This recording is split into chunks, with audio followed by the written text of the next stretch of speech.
Cakep. Bos ACT akhirnya dikurung. Tinggal Roy Suryo lagi yang belum. Meskipun kasus tewasnya Brigadir Yosua Huta Barat, atau yang lebih dikenal Brigadir J, masih menjadi misteri.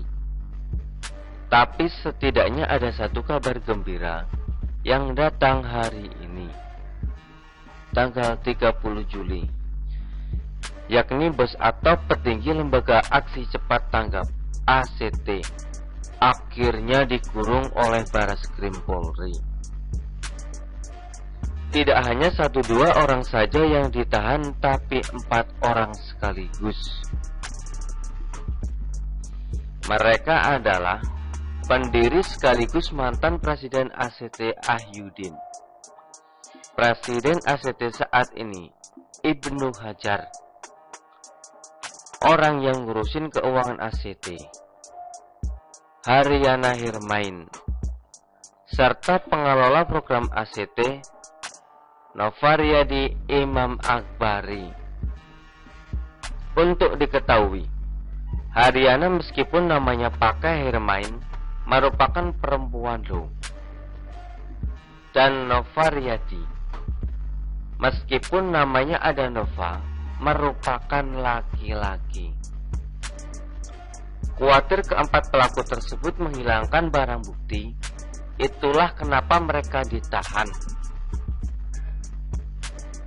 Dengan segala kejahatan yang dilakukannya itu, ada satu hal yang patut diacungkan jempol dari ACT ini, yakni kemampuannya meyakinkan orang untuk berdonasi lewat mereka. Salah satu di antaranya yang pernah menyalurkan bantuan lewat ACT ini adalah Ridwan Kamil, yang mana kala itu dengan memanfaatkan followers medsosnya yang banyak, Gubernur Jabar tersebut mengadakan galang dana untuk Rohingya. Dana yang terkumpul pun cukup besar, yakni 4,3 miliar rupiah. Uang itu kemudian diserahkan kepada ACT untuk disalurkan ke pengungsi Rohingya di Bangladesh. Apakah donasi tersebut sampai semua ke sasaran? Hanya pengurus ACT dan Maha Kuasalah yang tahu. Untuk lebih jelasnya, polisi perlu menyelidiki hal ini. Berdasarkan informasi yang dilansir oleh Tempo.com sih, ACT ini mampu mengumpulkan donasi besar banget, yakni hingga 2 triliun rupiah.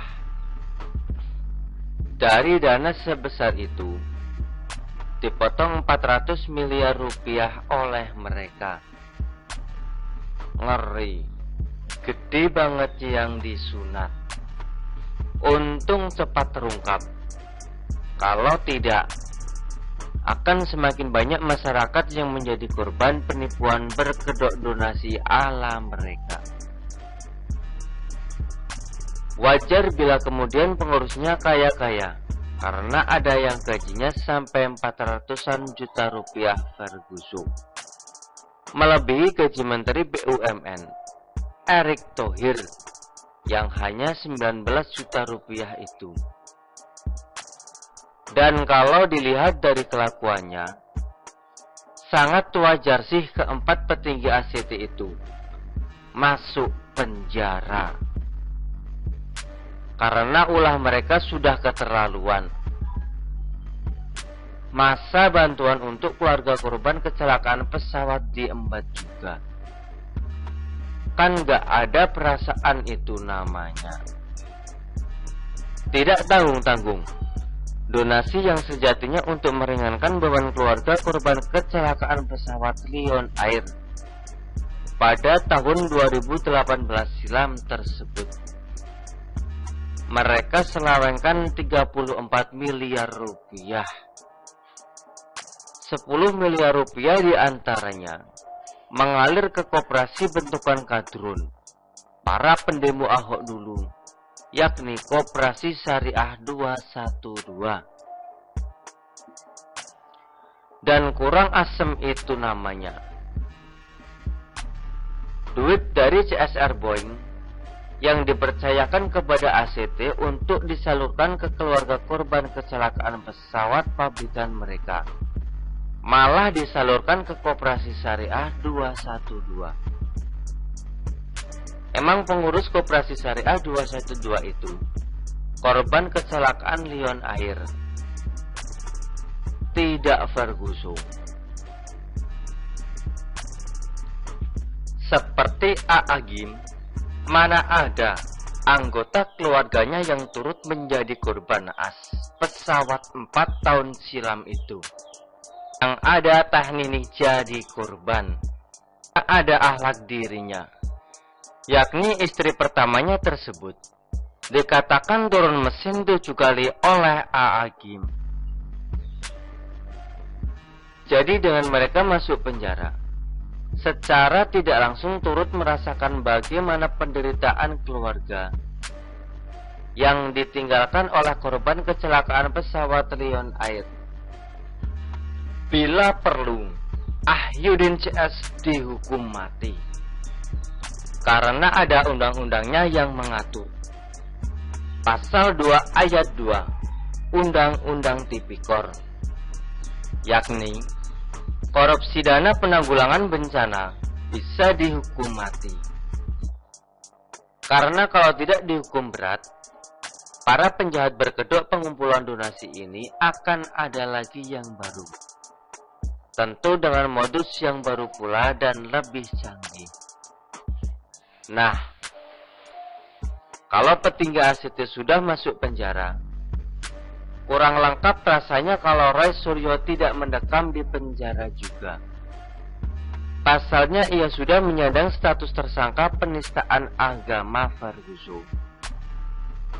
Tepatnya penistaan agama Buddha. Sementara warga plus 62 yang selama ini tersandung kasus penistaan agama mayoritas masuk penjara. Seperti Reza Haswen, divonis 2 tahun penjara.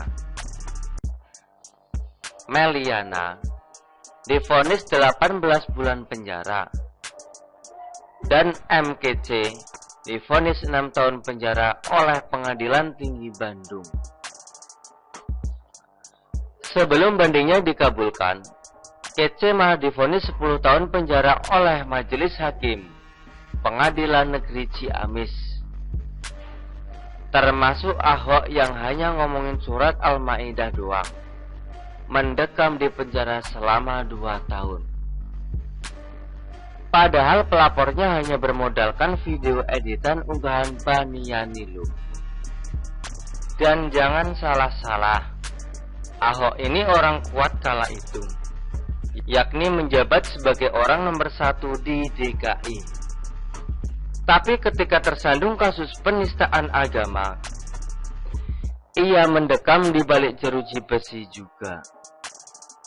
Sedangkan Roy Suryo sudah 2 kali diperiksa polisi pasca ditetapkan sebagai tersangka.